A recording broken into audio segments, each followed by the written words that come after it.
You are looking to basically put yourself up before everybody else to manipulate the situation for your own benefit.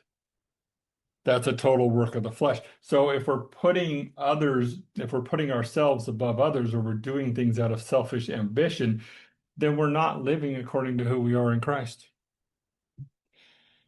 Those who are selfish will actually lie against the truth. Here in James chapter 3 and verse 14, he talks about this. But if you have bitter jealousy, this is not your word envy, by the way, this is your word jealousy. And there is a distinction between those two words. Envy is not wanting a person to have something. It does not necessarily indicate you want it, but you definitely do not want that other person to have it. Jealousy or zeal is you want it. You want to take that.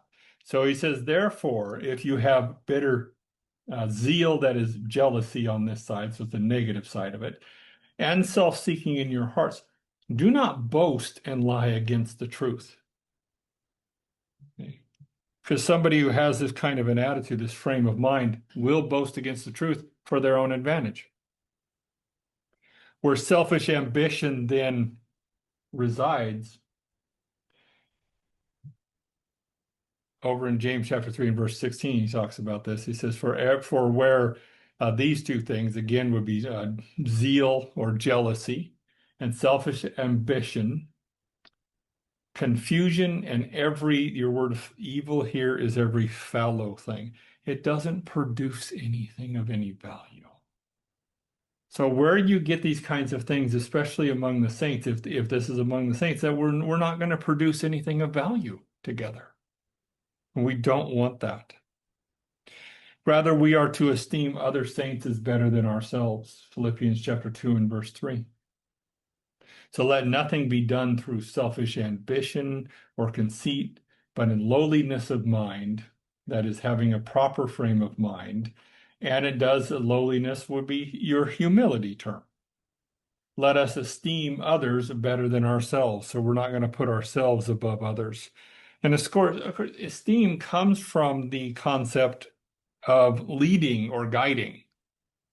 We're not the ones who always have to be in the lead. When we esteem others, we give regard to them, to their opinions, to what they want, to the way that they're doing things. When we admonish a fellow saint, because there are times involving when we're esteeming others and we get out of line, he also does talk about this over with admonishing.